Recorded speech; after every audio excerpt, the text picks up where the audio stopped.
Guys, welcome back to the channel. Do a little video here, kind of show you over the car some of the things we've got done. We finally got the manifold back from Induction Solutions. They did the EFI conversion, two-stage freshen up. So now I got 2 stages of dry nitrous. They did all that for me. So I'm going to show you a little bit, about it and kind of talk to you about what's going to come up in 21 season. So we're like 99.9% done with the car. There's a little bracket on it for the throttle linkage that I got to weld on because they had to cut that bracket off originally where it was at. So the fuel rail, like weld the fuel rail and stuff in. So I'm gonna show you a little bit. My wife's on the camera, so if it's bad, then that's her fault, not mine. But anyway, because I don't know, she'll know what to point at when I'm pointing at it. But anyway,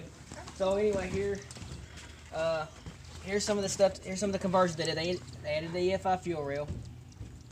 They had the fuel injector bungs here. This was already here. This existing nitrous system was already here. So what they did was they took the fuel solenoids off and added another 125 bottom exit nitrous solenoid.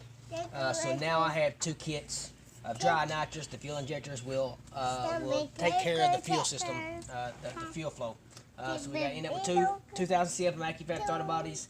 I was able to keep the burst plates. I did have to do a little grinding on the side where the linkage is at, and I had to screw in one of the screws on the burst plate. So this side where the linkage is at, they will not blow if it does backfire and it blows out. They will not blow because of the screws screwed all the way in. So if it blows that bad, the intake manifold will probably be done with anyway. But anyway, we're got the fuel tech, got all the coils mounted. We ended up having to mount them on the valve covers. There really wasn't another spot to mount them. I wanted to mount them on the firewall or down and below the engine, and it was too much. We just ended up drilling the holes and sealing that off. And so they're on the valve covers. Don't look too bad. Covers up Scott McMillan racing engines. And speaking of Scott McMillan, it is a 415 cubic inch small block Chevy.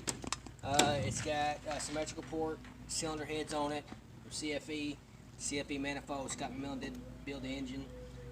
Got it back going. We got a little bit more compression than we had last time. We went with the Aeromotive fuel system. It does have an EMSD cam sync, hyperactive crank trigger wheel, 12-1 tooth. That's what they recommended. Still using the same headers we had. So the motor's just freshened up. All new pistons in it, new diamond billet pistons in it. Hopefully we don't burn any this year. Got the nitrous system finally wired up. Everything wiring is completely done. It's just set for this bracket, and here's the bracket I was telling you about. My wife can get in here a little closer and she can kind of show you. Originally, back here there was a block mounted underneath the bottom of the manifold right there, which housed this little thing. This what held the back of it up. If you see, it's kind of a little wobbly. So what I did is I found this little bracket here because I got a piece of, what they call aluminum square stock. That I was just going to weld in place where the other, from the other one. And I was like, you know what? I found this. I'm not going to cut that stock out because I had to cut it out and mill it out. I'm just going to make it here. I'm going to weld this up right here, which has got to be a little shorter, and it's going to be closer, which it'll be about right in here somewhere. And I'll, drill the, open the hole up to where it'll fit. But I'm just going to weld that little guy right there. That's all I need. Just something to kind of hold that. It's still good and tight. It still does get full throttle. It will, I want some little bit more security back here to make it a little bit tougher. So I'll have to cut it down, I don't know, probably 3/8 of an inch, and then weld it about right in here, just enough to where I'm going to be able to put this on and get a nut on the backside. Nothing had, just to get it. We ended up building a little bracket a while ago for my air intake temp. That's some of that as far as the engine wise. Like I said, 415 cubic inches built by Scott McMillan, 2 stages of nitrous. So come around here, we'll kind of look at stuff inside the car, some of the stuff we did. So I went to Motion Raceworks. I wanted to change the steering column. I had a factory steering column with a tilt. Been running like that for years. It just got to where it was just wore out. So I thought, okay, I could take it out, try to fix it. Well, there's only one screw holding the whole tilt part on. Very bad, very dangerous. And so we ended up going to Motion Raceworks, getting a chrome moly shaft. It's got a strange quick release steering column, which I'm not a fan of. And here's the reason why I'm not a fan of it. It's got, right in here, is a larger spline, so you can only clock this one way. I normally would want the splines to clock, you know, in any direction, no matter where it was at. But when I end up putting this together, that's straight on the steering wheel. That is straight, the steering. So instead of me being able to pull it out, turn it, and clock it, I'm going to end up having to fix that to get it right. So this is not I'm not a big fan of the strings. They are SFI approved. They're good, but I don't like only being able to clock it one direction on this. I wish I would have been able to take it out and clock it in any direction. But that's what I ended up with. Didn't know it until I got it. Like I said, I got it off just a little.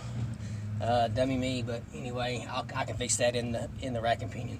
It does have Fueltech, like I said, Fueltech FT550, Fueltech coils, Fueltech wideband 02 nanos. That does show me in live feed of the wideband 02 sensors. This is the right side, or left side, and that's the right side. So if I sit in the car, I'll know which side.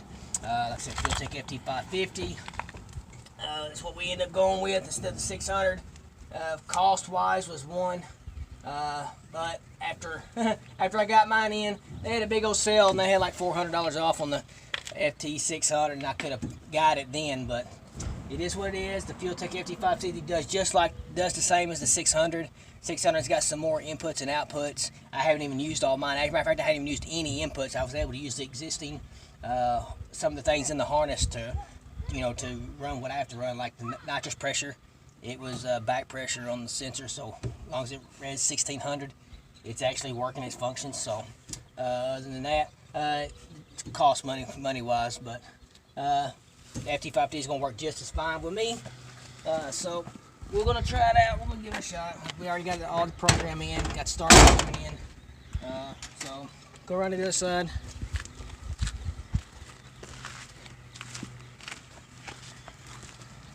Show you all some of the wiring.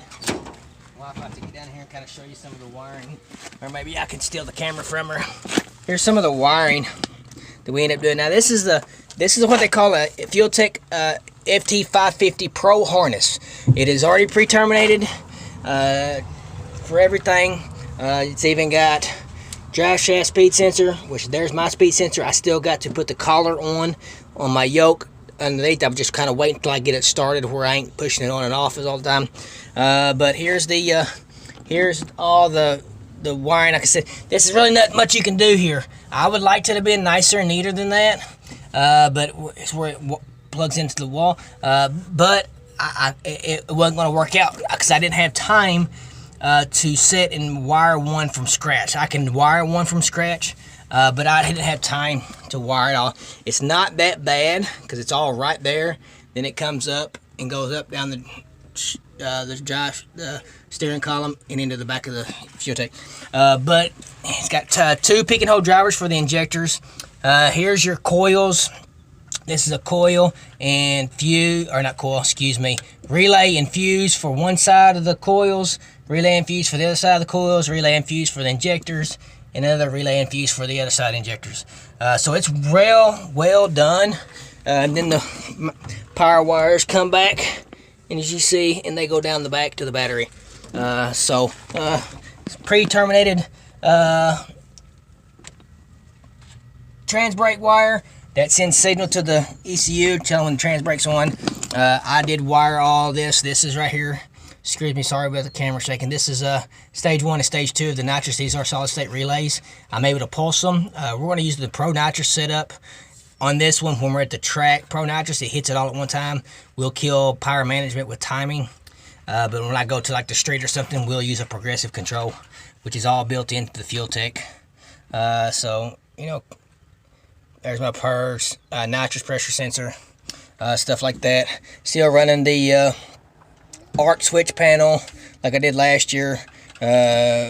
Although some people don't like these, I like them because I can still run them all my harness down one side and plug it all right there instead of having to go off the switch panel going everywhere, or the relay board. Like I said, still got the arc switch panel up there. Shifter, we moved the line lock to the steering wheel. Still got the single bottle for now. But it's, like I said, it's done. All the wiring's done.